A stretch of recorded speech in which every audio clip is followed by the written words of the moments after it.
গরম গরম ভাতের সাথে ঝিঙে আলু দিয়ে এইরকম মাছের ঝোল আপনারা বাড়িতে বানিয়ে খেয়ে দেখুন, মুখে লেগে থাকবে।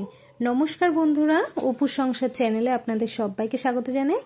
তো মাছের ঝোল বানানোর জন্য এখানে ঝিঙে আলু আর কাঁঠাল দানাকে কিন্তু এভাবে কেটে নিয়েছি। আপনারা আপনাদের পছন্দ মতো কেটে নিতে পারেন। আর এটার মধ্যে আছে জিরে, কাঁচা লঙ্কা, কালো জিরে আর 2-3টে শুকনো লঙ্কা বাটা। আর এখানে আছে কালো সর্ষে, একটু নুন হলুদ দিয়ে বেটে নিয়েছি। আর আছে 4 পিস বাটা মাছ। তো বাটা মাছগুলো কিন্তু খুব ভালো করে কেটে ধুয়ে নুন মাখিয়ে রেখে দিয়েছিলাম। এবার হলুদটা মাখিয়ে নেব। তারপর কড়াইতে দিয়ে দিচ্ছি পরিমাণ মতো সর্ষের তেল।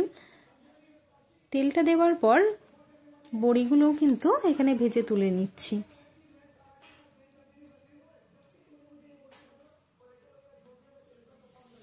তারপর নুন হলুদ মাখানো বাটা মাছগুলো তেলের মধ্যে দিয়ে দেব।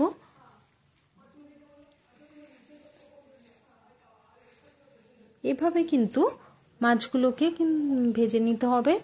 এক পিঠ যখনই ভাজা হয়ে যাবে ঠিক এইভাবে কিন্তু মাছগুলো উল্টে দেব। তো মাছগুলো এভাবে উল্টে পাল্টে কিন্তু খুব সুন্দর একটু লাল লাল করে ভেজে নেব।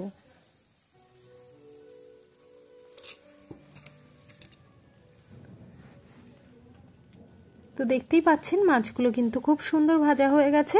এবার মাছগুলোকে একটা থালার মধ্যে তুলে নেব। এবার ওই তেলের মধ্যেই দিয়ে দেব কালো জিরে ফোড়ন। এখানে কিন্তু আমি আর কোনো এক্সট্রা কোনো তেল দিচ্ছি না, এই তেলেই পুরো রান্নাটা করে নেব। এবার কালো জিরে ফোড়নটা দেওয়ার পর দিয়ে দিচ্ছি আলু, আর আলুটাকে নুন হলুদ দিয়ে কিন্তু একটু লাল করে ভেজে নেব।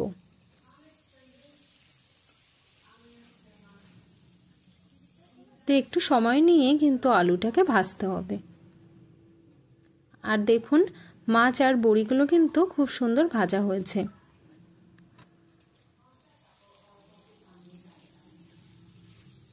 আর আলু ভাজার সময় একটু নুনটা যদি দেওয়া হয় তাহলে আলুর মধ্যে খুব সুন্দর কিন্তু নুনটা ঢোকে আর খেতে কিন্তু ততটাই ভালো লাগে। আলুটা ভাজা হয়ে গেছে। এই পর্যায়ে দিয়ে দেব কেটে রাখা ঝিঙে আর কাঁঠাল দানা। তো ঝিঙে আর কাঁঠাল দানাটা দিয়ে একটু নাড়াচাড়া করে নেব।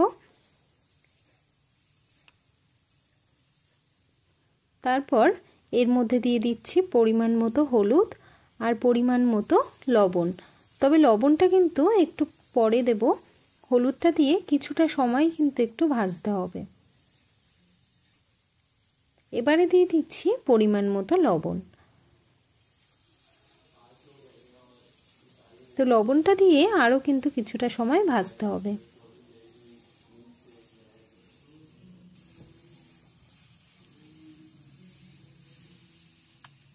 দেখুন এটা কিন্তু খুব সুন্দর ভাজা হয়ে গেছে।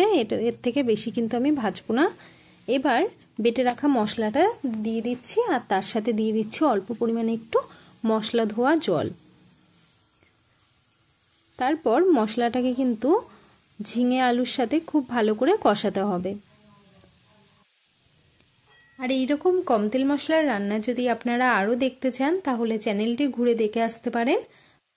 ভালো লাগলে চ্যানেলটিকে সাবস্ক্রাইব করে পাশে থাকার অনুরোধ রইল। তো কিছুক্ষণ কষানোর পর দিয়ে দিচ্ছি এখানে ভেজে রাখা বড়ি। বড়িটা দিয়ে আবারও কিন্তু কিছুটা সময় কষিয়ে নেব।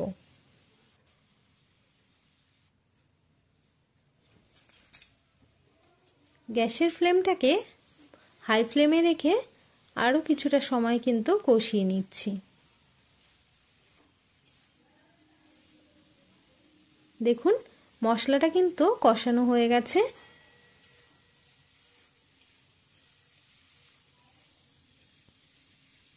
তো এইভাবে কষানো হয়ে গেলে এর মধ্যে দিয়ে দেব আগে থেকে করে রাখা গরম জল। তো গরম জলটা এর মধ্যে দিয়ে দিলাম। আমি কিন্তু এই পরিমাণ জলটা এখানে দিয়েছি, আপনারা চাইলে কম বেশি দিতে পারেন। ঝিঙের ঝোল কিন্তু একটু পাতলা ঝোল থাকলে খেতে বেশি ভালো লাগে। তো ঝোলটা দেওয়া হয়ে গেছে। এবার ঝোলটা যখন এরকম একটু জাল হয়ে আসবে তখনই কিন্তু এর মধ্যে দিয়ে দিতে হবে ভেজে রাখা বাটা মাছগুলো। তো এখানে মাছগুলো কিন্তু দিয়ে দিলাম। এবার মাছগুলোকে খুব ভালো করে ঝোলের মধ্যে এভাবে ডুবিয়ে দিতে হবে।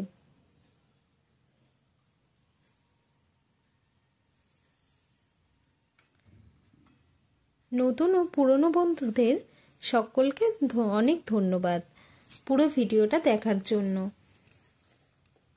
তো মাছগুলো দেওয়া হয়ে গেছে। মাছগুলো দিয়ে কিছুটা সময় কিন্তু একটু জাল দিয়ে নিয়েছি। তারপরে দিয়ে দিচ্ছি মিষ্টি হওয়ার জন্য একটু চিনি। যারা মিষ্টিটা পছন্দ করেন না তারা কিন্তু একটু স্কিপ করে যাবেন।